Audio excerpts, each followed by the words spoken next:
Ihsan Rohmah. Saya merupakan mahasiswi Program Studi Pendidikan Matematika Universitas Muhammadiyah Profesor Dr. Hamka. Nah, pada kesempatan kali ini saya akan melaporkan hasil PLP 1 saya bersama teman-teman saya di Sekolah Menengah Atas Negeri 41 Jakarta Utara. Berikut teman-teman saya: Robiatul Adawiyah, Aida Arahmah, dan Widianti Astari. Nah, PLP itu apa sih? PLP merupakan singkatan dari Pengenalan Lapangan Persekolahan.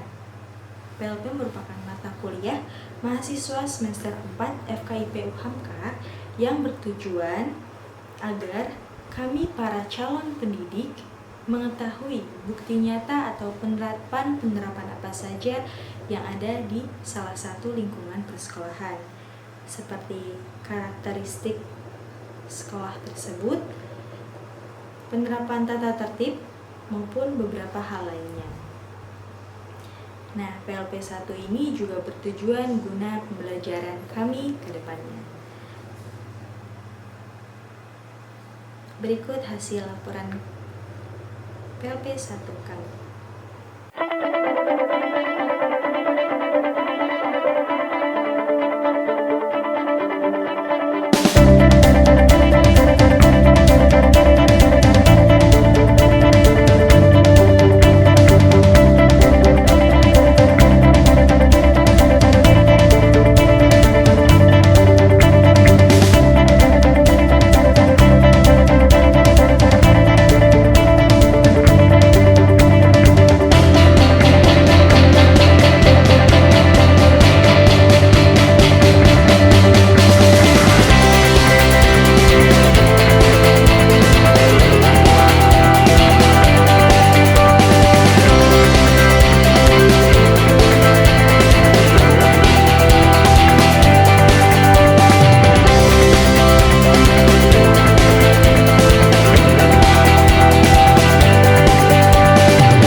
Mereka memasuki SMA 41, kalau kondisi normal, mereka akan disambut oleh tim guru-guru untuk bersalaman sambil memperhatikan bagaimana kedisiplinan sepatu, kaos kaki, celana, rok, sampai pada jilbab, topi, dan lain sebagainya. Sambil dilihat visnya seperti apa.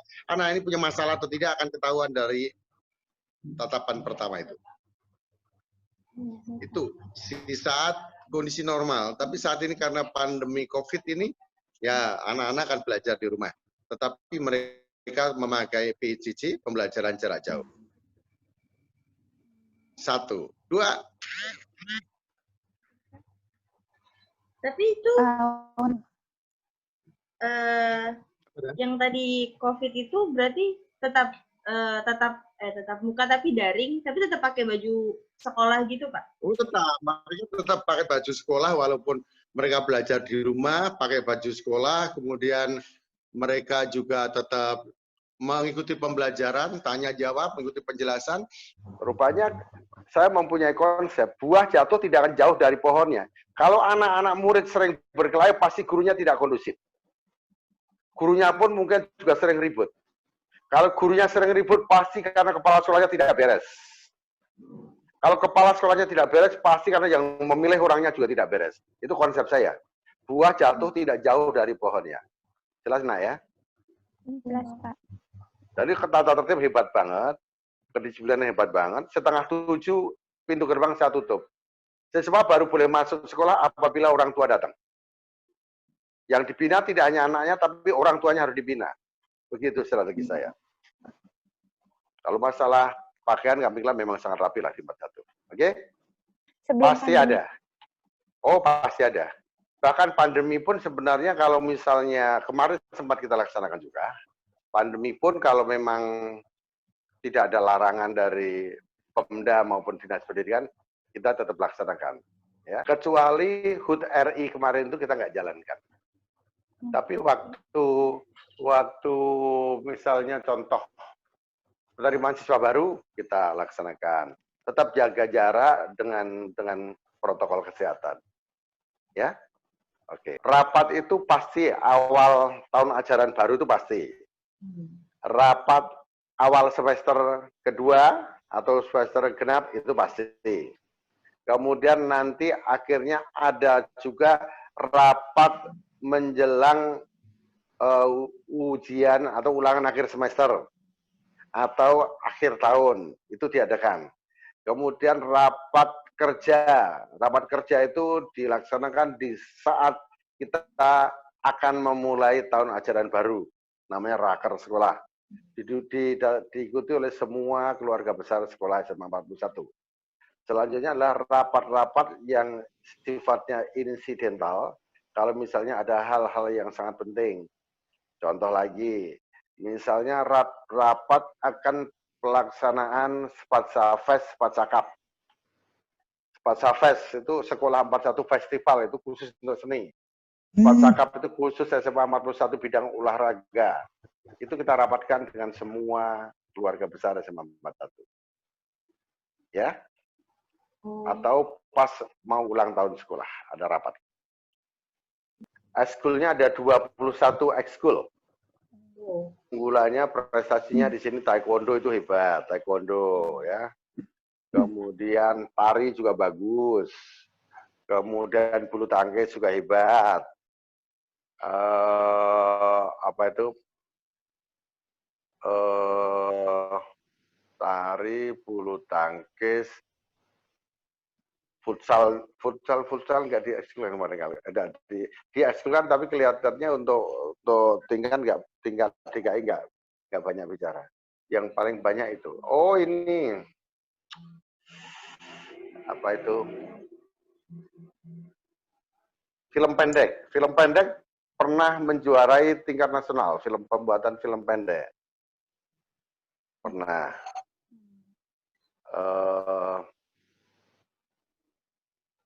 Kelihatannya itu yang menonjol itu ya. Selama saya berada di situ, anak-anak karena adanya larangan dari pihak pemerintah DKI, ya anak-anak untuk keluar kota memang nggak ada. Paling anak-anak mengadakan seperti perkemahan bisa keluar. Tapi ya tetap Jabodetabek aja. Untuk keluar kota enggak. Anak-anak nggak ada.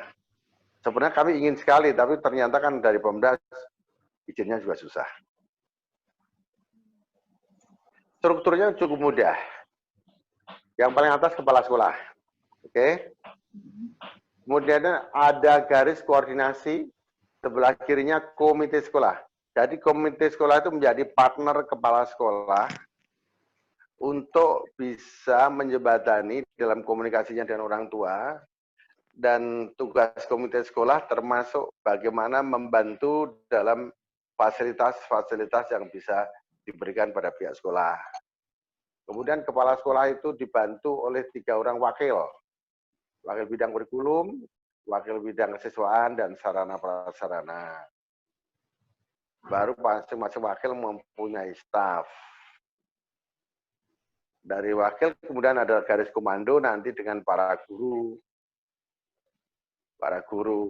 Antara garis komando antara kepala sekolah ke para guru nanti ada juga di situ perwalian kelas. Baik. Dalam meningkatkan keimanan dan kerohanian siswa, setiap hari Selasa sampai dengan hari Jumat, anak-anak selalu ada acara yang namanya tadarus bagi yang Muslim. Bagi yang Kristen namanya kebaktian. Oke, tiap pagi itu.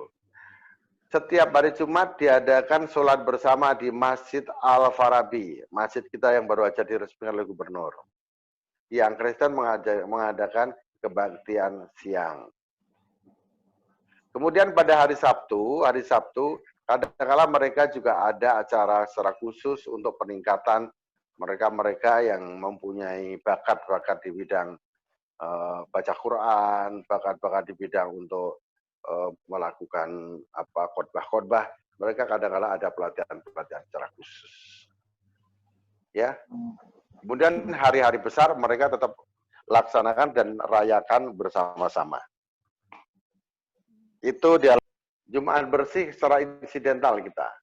Iya. Karena apa? Kalau kondisi sekolah memang udah sangat bersih, kadang-kala kita juga enggak. Tapi kalau kira-kira ini udah 3 bulan tidak ada hari Jumat bersih ya, baru kita adakan. Jadi kita tidak terprogram sekali kalau yang masalah seperti itu.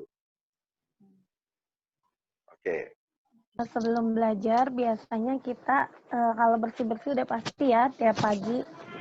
Setelah itu kita tadarus dulu. Setelah tadarus kita baru menyanyikan lagu Indonesia Raya. Setelah anak sudah siap untuk belajar, baru kita mulai belajar.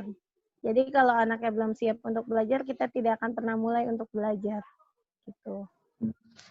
Kalau untuk pergantian jam, kedisiplinannya sih alhamdulillah ya sudah baik. Apalagi kalau misalkan di kelas, kalau pergantian jam dia tetap di kelas. Kalau dia mau keluar dia harus izin. Kalau dia main keluar aja, terus gurunya masuk. Kalau misalkan gurunya tidak mengizinkan, ya sudah dia di luar aja. Gak bakalan pernah diizinkan masuk gitu.